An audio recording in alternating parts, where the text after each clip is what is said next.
Chairman, you can start the meeting. Thank you.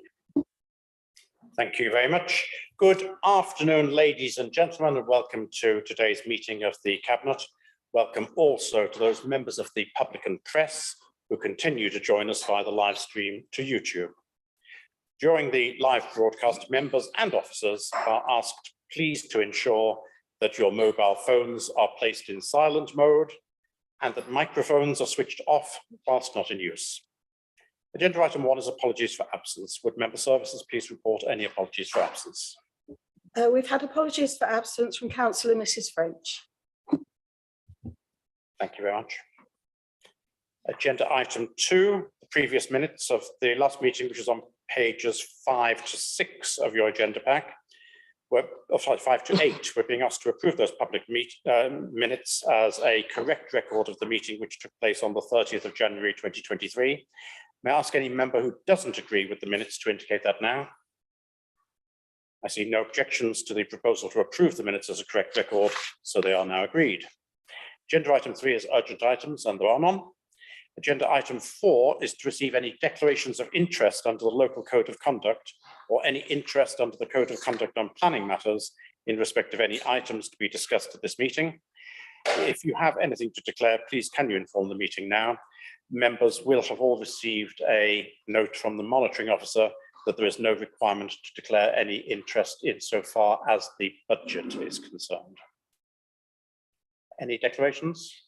None. If anything occurs to any member during the course of the meeting of any interest that they ought to declare, please do so at the time. Thank you. Agenda item 5 is the business plan 2023-24, which is on pages 9 to 28 of your agenda pack. I will propose this. May I have a seconder? Councillor Tierney, thank you very much indeed. This is a formal document which identifies the challenges and opportunities that we have in the year to come. It builds on last year's plan. However, yet again, it's more readable and more streamlined than before, again, thanks to the work which Councillor Tierney has put in together with officers. Coming out of COVID, we now are going to be operating far more in a business as usual basis. And we do have within this report a new section, the Council for the Future section, which highlights both our Transformation 1 agenda, which is the process mapping and the redesigning of services, and gives a preparation for the Transformation 2 agenda, which is basically changing the physical and virtual footprint of the Council. Overview and Scrutiny Panel did receive a copy of this report last month. They made several suggestions which have been incorporated within this final version, and we're being asked to recommend it to full council. Any comments, questions or speeches from anyone?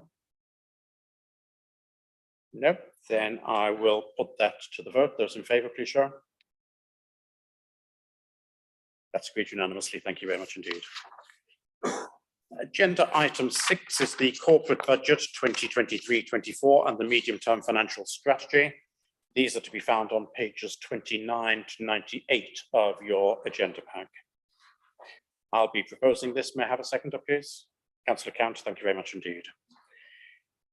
The figures that we have in front of us are really a sign of some degree of both success, stability, and resilience.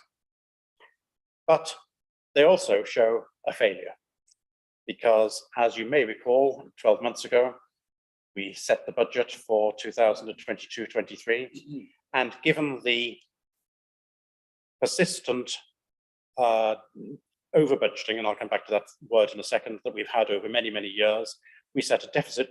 No, we didn't set a deficit budget. Mark Saunders would tell me off if I said that. We always legally set a balanced budget. That balanced budget may involve money being transferred to or from reserves, but we also always legally set a balanced budget. However, from now on, I'll use the normal phrase of deficit or surplus. So we set a deficit budget of £203,000, and we did so deliberately in the knowledge and expectation that there would be an improvement in the position as the year went on, so that by the time we came to the end of the year, we would manage to at least have something which is closer to a budget with no transfers to or from reserves. As things currently stand, The figure I believe we're looking at now is currently, the most recent one is 69,000 surplus that we're looking at for the year. So that 203,000 deficit that we started off with has been more than wiped out. Having said that, we still have a few weeks to go before the end of the year. We've got some interesting potential financial transactions which may occur between now and the end of the year, which may change that figure in some significant ways. But as far as this budget report is concerned, the information which has been provided to Cabinet and will be provided to Council, we have failed to allow for just how much of an improvement there would be during the course of the year. But if you look at table 7 in the paper, you will see that this is nothing new. Year on year on year, there has been a massive difference, a significant difference between the amount we budget for at the beginning of the year and the outturn we finally end up with at the end of the year. Now, taking the figures as a whole, it has to be said that most of this is steady as you go. We are continuing to provide the same services that we provided before, pretty much at the same sort of levels, pretty much in the same sort of way that we've done before, but with improvements taking place wherever it's been possible to do that. And the credit for those improvements must overwhelmingly go to the officers who don't just look at these numbers at budget time, but they look all the way through the year to ensure that we continue to get value for money, and where we can make savings we do, and where we can increase efficiencies that we do. The medium-term financial strategy shows the usual pattern of a challenge to be faced over the next 5 years in terms of a difference between projected income and projected expenditure. There's nothing unusual about that. It's not just usual for Fenland. It is usual, I think, for just about every single council in the country. In fact, I'm not aware of a single council in the country where you don't have the same sort of pattern in their medium-term financial strategy about what they are expecting over the course of the next 5 years. And it's not so much expecting, it is what they are assuming based on the assumptions which they have, which are common right across the local government sector. And these challenges are ones which are faced and faced successfully every single year. We've faced those sorts of challenges over the last 5, 10, 15 years, and we'll continue to face them successfully in the future. And the areas in particular where we are going to find that we are going to have a better income than is currently forecast are, first of all, our NNDR income, which I believe is going to be significantly better over the medium term than this current assumptions allow for in the MTFS. And also what we can't assume are the amount of one-off government grants which are received. And government funding for central government has become less and less predictable, and therefore less and less budgetable over the years. And it now is really difficult indeed for us properly to budget for the amount of money that we're going to receive from central government in the forthcoming year. In fact, we don't even know at the moment how much money we'll receive in the current financial year, and we've only got 6 weeks left to go in the current financial year, and we're hoping we're going to be getting more money from central government, but we don't know if we are or not. So it does make it extremely difficult to budget. And I have to say that the budgeting that we have done over many years, which has been led by Mark Saunders particularly, it has been done consistently, it has been done prudently, and it has been done properly. And I have made it quite clear to officers that I want it to continue to be done that way, both for the sake of consistency and because if we do make a change in the way in which we budget, and at some year in the future we may, but if at some stage we do, we'll do so in an open and transparent way, and it will be done with plenty of forethought being given to it so that we don't run any unnecessary risks. Because at the moment, the budgeting process that we've got minimizes the risks that we face. And there's a lot to be said for that. However, when you have such a systemic difference between what you budget for and what the outturn is, then there is a question which needs to be raised and answered eventually. We tried to answer that question last year by setting a budget with a deficit of £203,000. That wasn't sufficient to be able to answer the question in this current financial year. As far as expenditure is concerned, in the medium-term financial strategy, there are 2 areas in particular on the revenue side where we will be looking for significant improvements. The first is from our Transformation Agenda 1, which is continuing, which is the process mapping, which has been started a couple of years ago now and continues to take place through the organization, where we process map, and then after process mapping, we change the processes that we actually do so that they become more efficient and more effective in achieving the results that we achieve.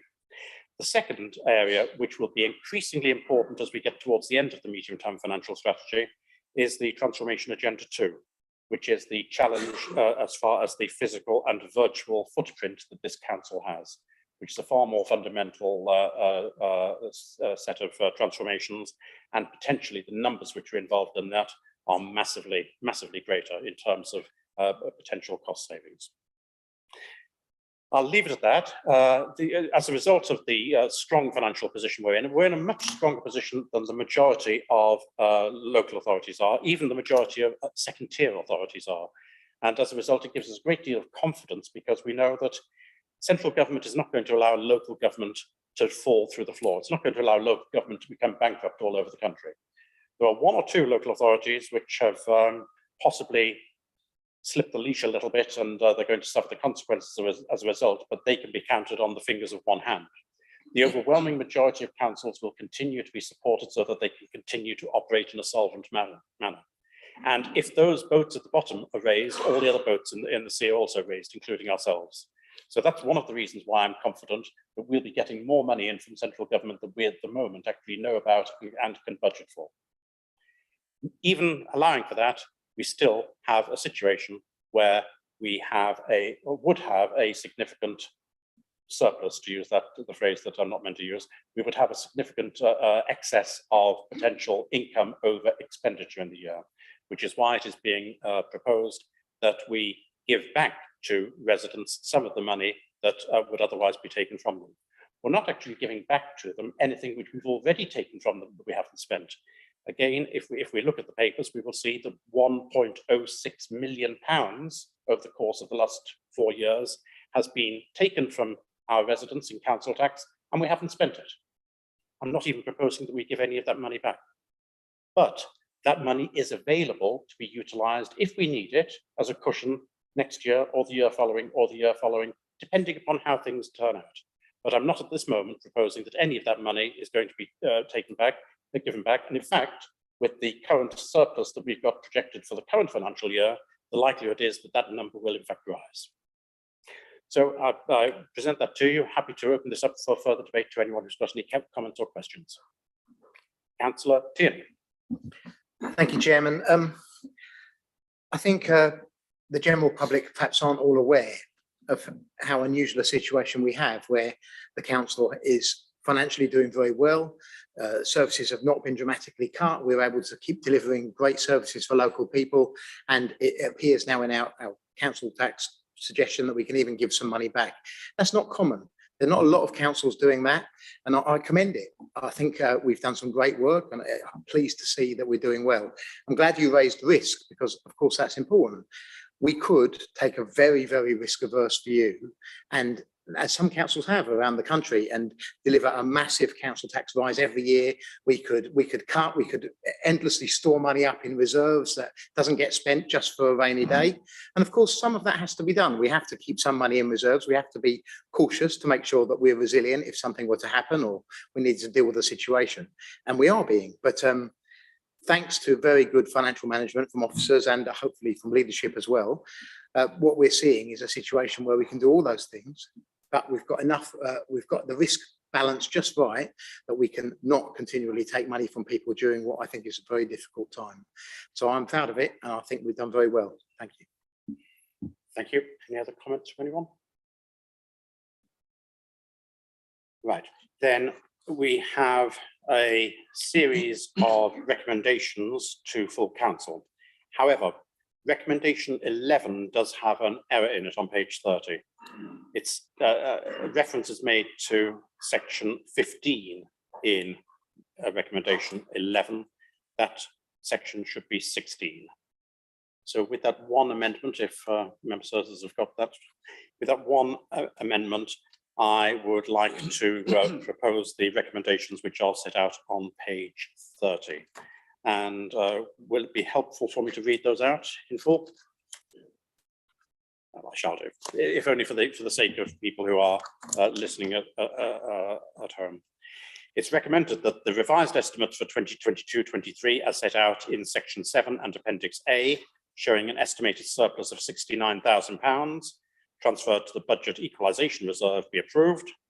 it's recommended to council that number 2, the general fund revenue budget for 23-24 as set out in section 8 and appendix A be approved. 3, the medium-term financial strategy as outlined in this report and appendix B be adopted. 4, the capital programme and funding statement as set out in appendix D be approved. 5, the adoption of the additional business rates relief measures as detailed in section 6 using discretionary relief powers be approved. 6, the expenses detailed in section 11 be approved to be treated as general expenses for 23-24. 7, the Port Health levy for 23-24 be set as shown in section 12. 8, the adoption of the council tax support fund proposals as detailed in paragraphs 13.16 to 13.22 of this report using discretionary powers be approved. 9, the current working age council tax support scheme be adopted with effect from 1st of April 2023 as set out in section 14 with appropriate changes to the prescribed pensioner scheme as determined by regulations. 10, that subject to the relevant legislation being passed and as detailed in section 15A, to agree to shorten the period that a 100% council tax premium on long-term empty dwellings is payable from the current 2 years empty to 1 year from 1st of April 2024, and B, to agree to implement the 100% council tax premium on all second homes from 1st of April 2024 if legislation is passed by the 31st of March 2023. 11, the Treasury Management Strategy Statement, Minimum Revenue Provision, Treasury Investment Strategy, Prudential and Treasury Indicators for 2023-24, and Capital Strategy 2023-24, as set out in section 16 and appendix E be approved. And 12, the Band D council tax level for Fenland District Council Services for 2023-24 be set at £255.24, a decrease of 2%, £5.22 on the current year. So that is the proposal in front of us. If there are no further comments, those in favour, please show. Thank you very much indeed. That's unanimous. Right, we can now move on to agenda item 7, which is the UK Shared Prosperity Fund, which is to be found on pages 99 to 104 of your agenda pack. And may I invite Councillor Ian Benny to propose this report. Thank you, Chairman.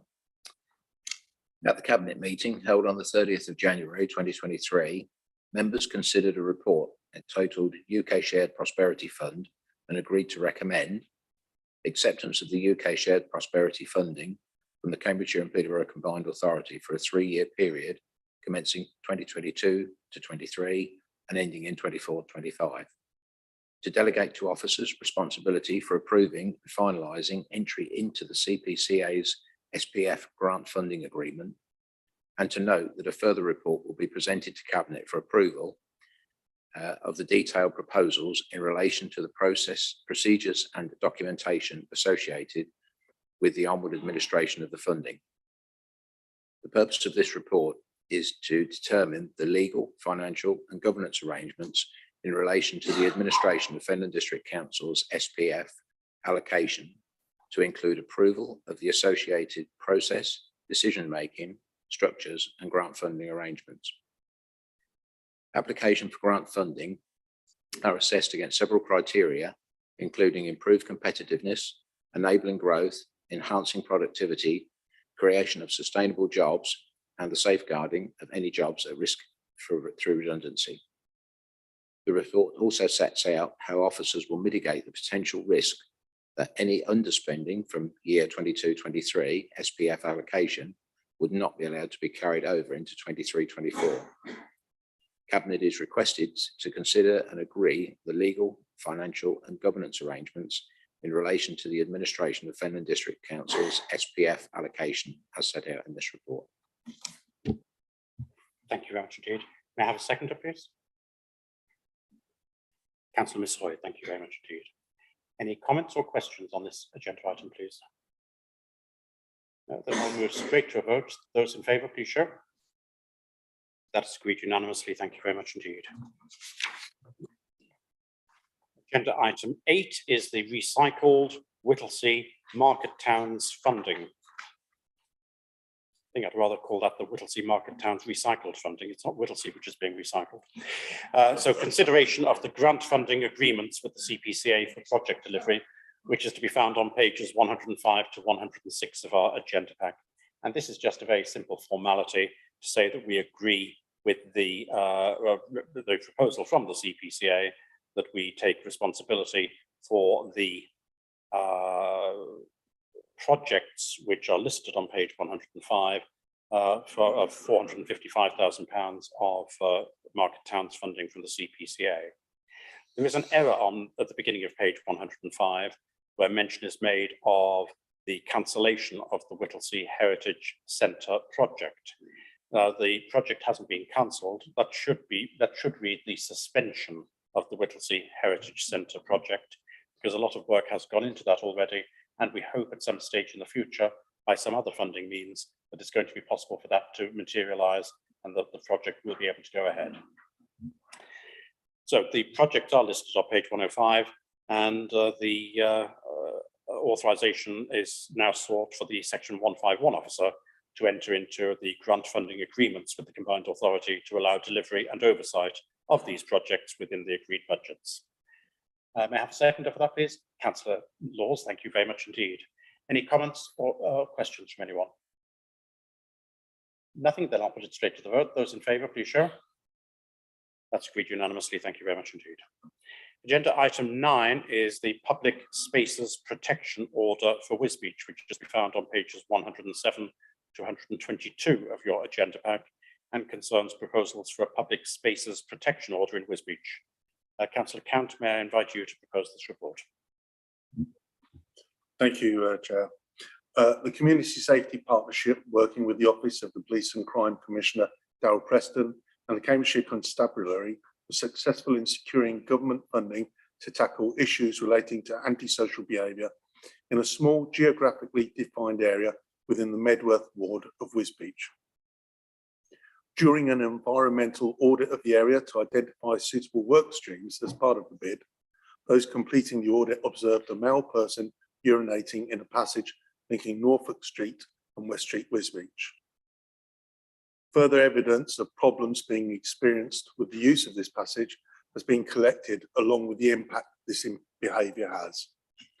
The report before you outlines the issues, the consultation outcomes, and proposed order to close the passage, for which I'm seeking your support. Thank you, Chair. Thank you. May I have a seconder, please? Councillor Miss Hoy, thank you very much indeed. Are there any comments or questions from any members on this matter? Councillor Miss Hoy.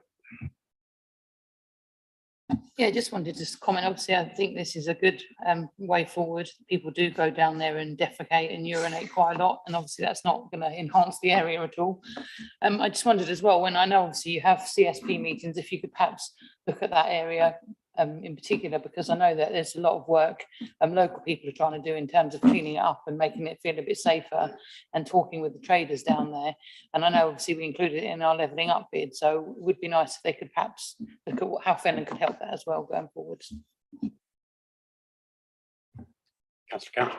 Yes, thank you, and thank you for enforcing the message about what it's like around this area.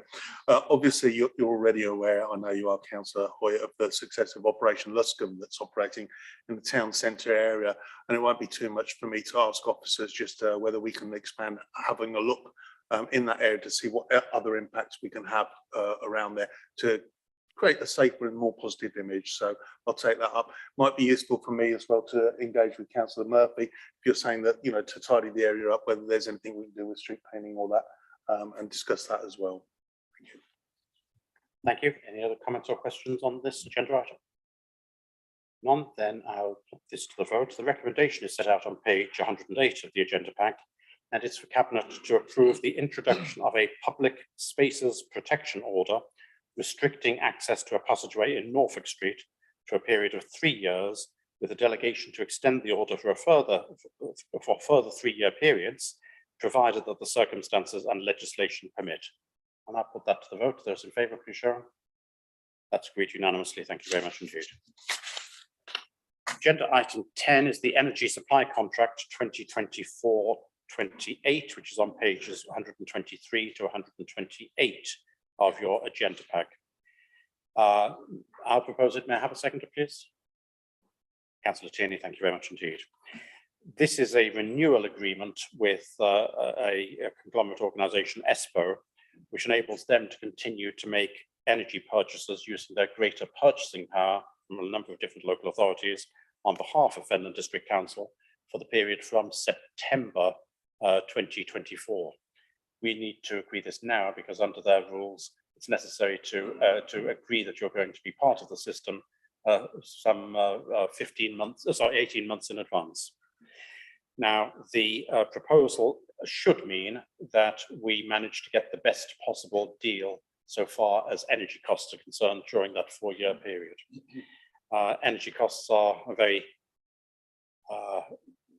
lively point at the moment, and a very, very current point. And the ESPO organisation uses their professional skills and knowledge to ensure that deals are made at the right time to ensure the best possible outcome for their local authority members, ourselves included. So that's the first recommendation, is that we agree entry into a renewal agreement with ESPO. The second suggestion is asking whether we should add an extra £12,600 per annum to the cost of that agreement to obtain the energy from a zero carbon source. My personal recommendation on that one is that, given that it's not yet obligatory for us to do that, and it's not yet part of our target to have to do that, that it would be inappropriate for us to spend that additional money at this time. Although I can well imagine that there will come the time when it will be necessary for us to do so. Right, may I have a seconder, please? Councillor Benny, thank you very much indeed. Any comments or questions from anyone? Councillor Tierney first. Yeah, I'd just like to remind council that we did bring a motion to council in regards to global warming, climate change, and these policies. And the motion was specifically said that we would focus on cost to our taxpayers, that we would do everything we could to be green and clean and to make sure the environment was looked after, but that we also would be paying attention to the costs of that. And the increase of costs that you're talking about would mean that the motion would clearly say that we shouldn't support that. So I agree with you. Thank you. Thank you. Councillor Count.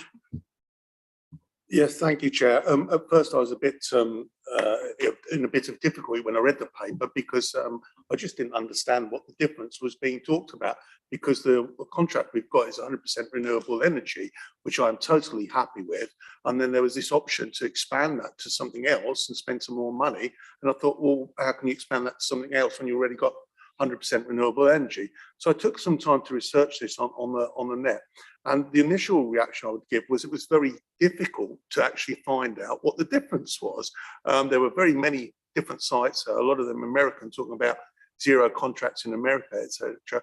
But the opinion I came to in the end was that the 100% renewable would be operated by green sources such as wind power, such as solar.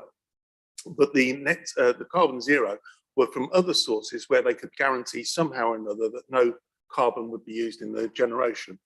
And I found that a bit of a steep hill to climb, to be honest.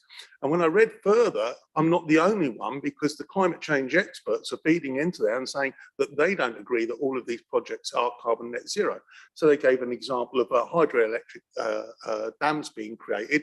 That's not very likely for Finland, I might add, but just as an example, they gave that as an example, and the amount of work in actually building the dam and actually cutting down all the trees and changing where people live, and yet that would qualify and other things wouldn't.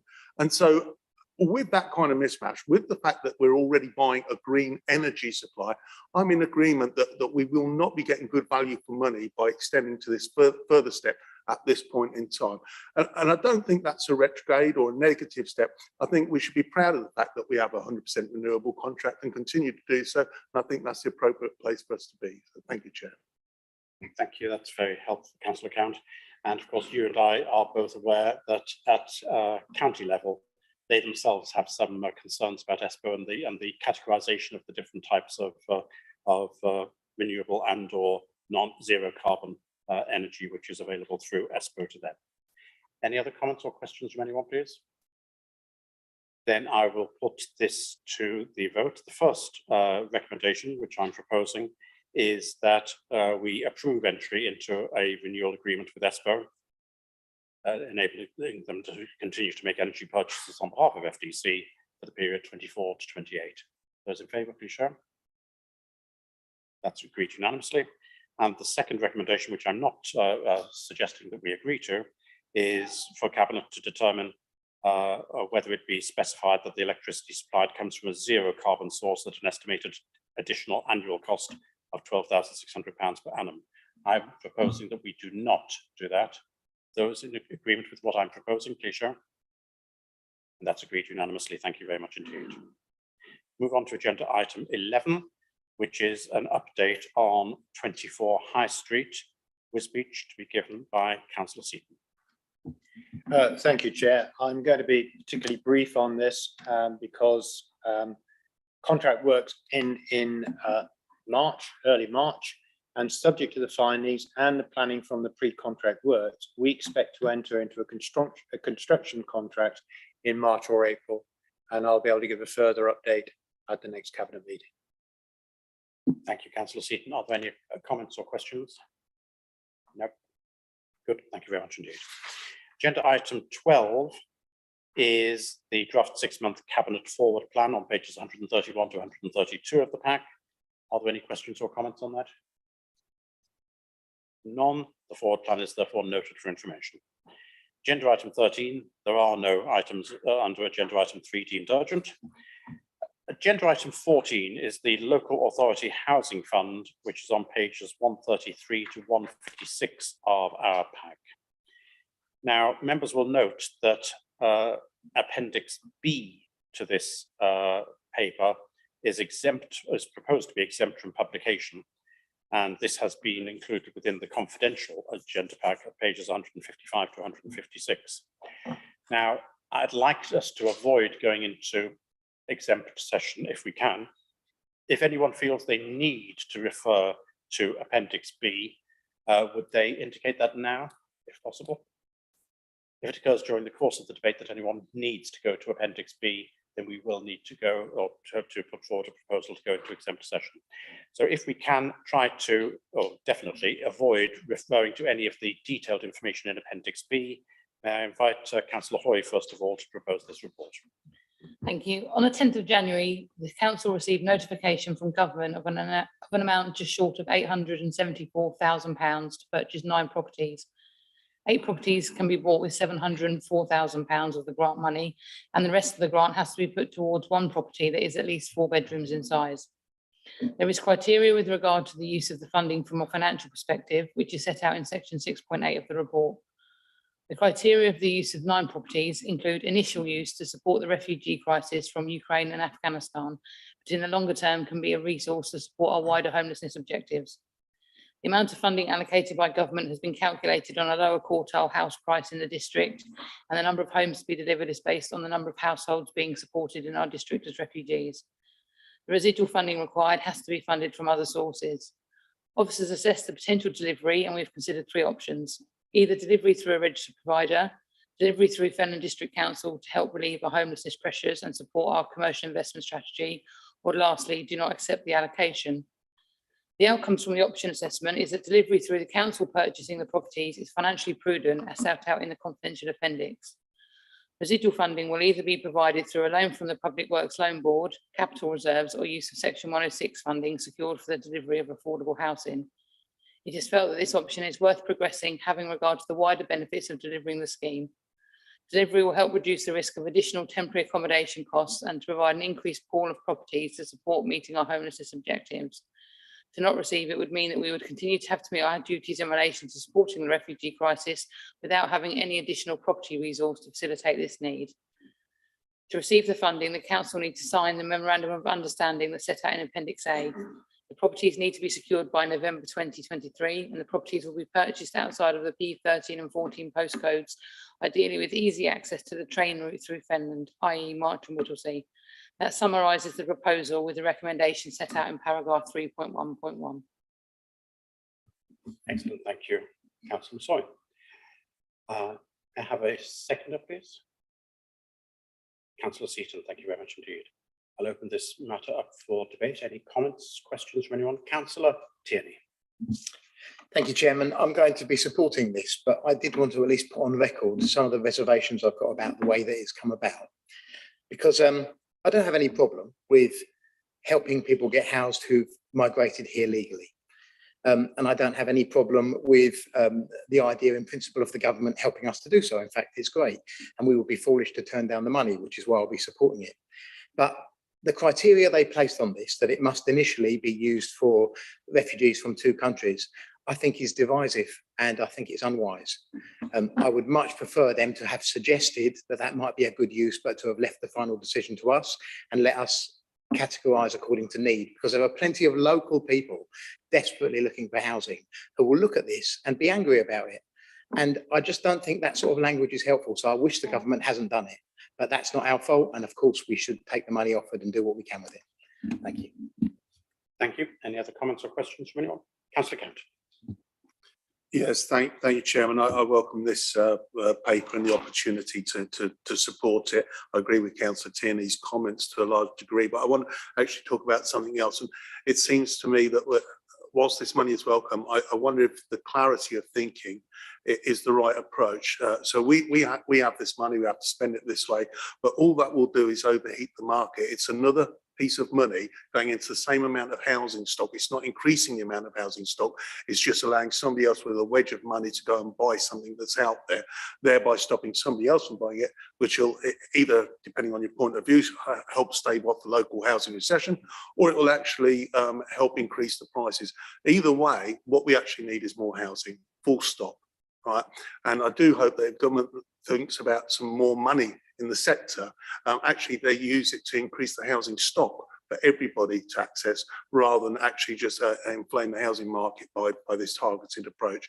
I welcome it. I think we'll be better off for it, and we'll be able to place some houses, some families in these homes. But I do hope that there's some more longer term strategic thinking about what happens to the housing market in the future than this approach. And that's government, that's not for us. Thank you, Chair. Thank you very much indeed. Any other comments? Councillor Lewis. Thank you, Chair. I'd just like to say I completely agree with Councillor Tierney, and also now actually with Councillor Count. There needs to be some forward thinking. There needs to be government strategy on this. My heart goes out to our local residents. There is a need for them, and I think it will be very difficult for them to comprehend this. Thank you. Thank you very much indeed. Any other comments from anyone?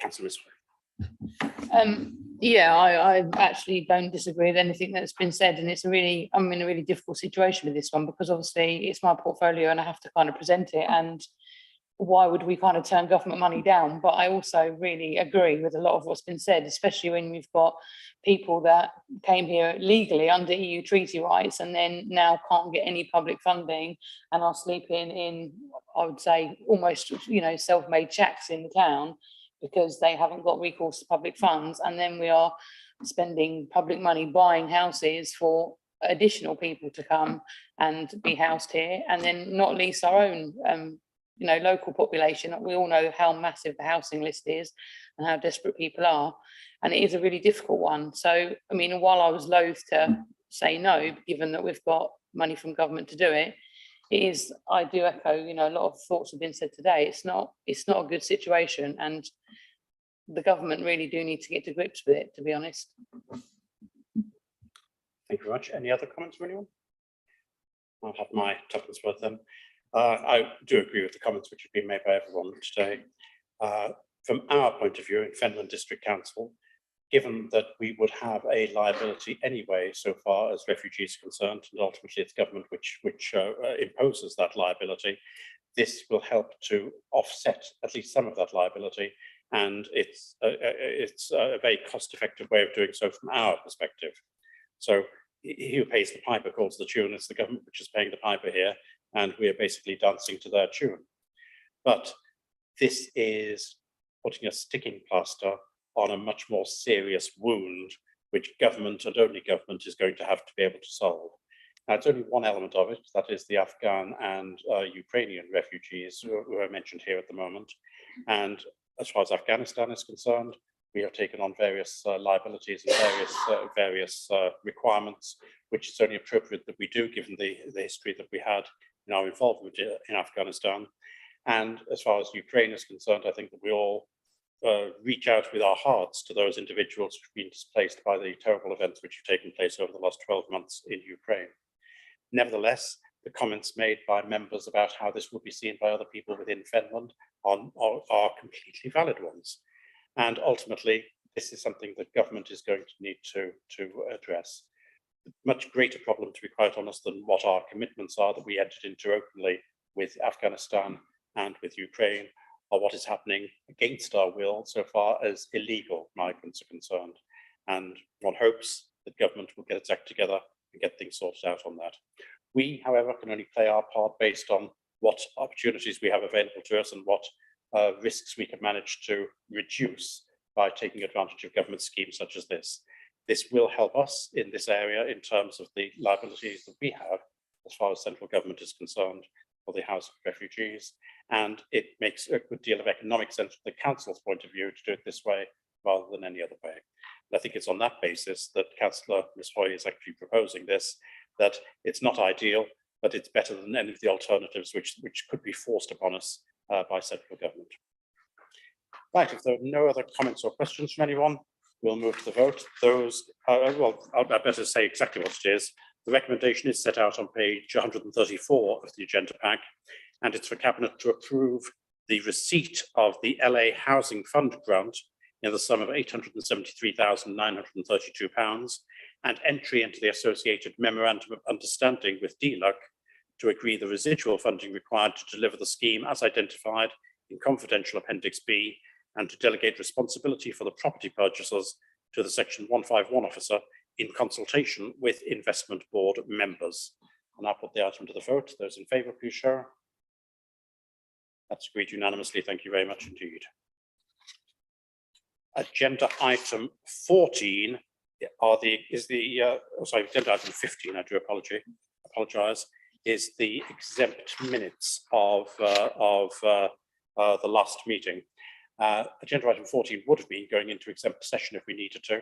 Unless anyone wishes to make any comments about these exempt minutes other than to approve them, we won't need to go into the exempt session. Does anyone intend to make any comments about these exempt minutes?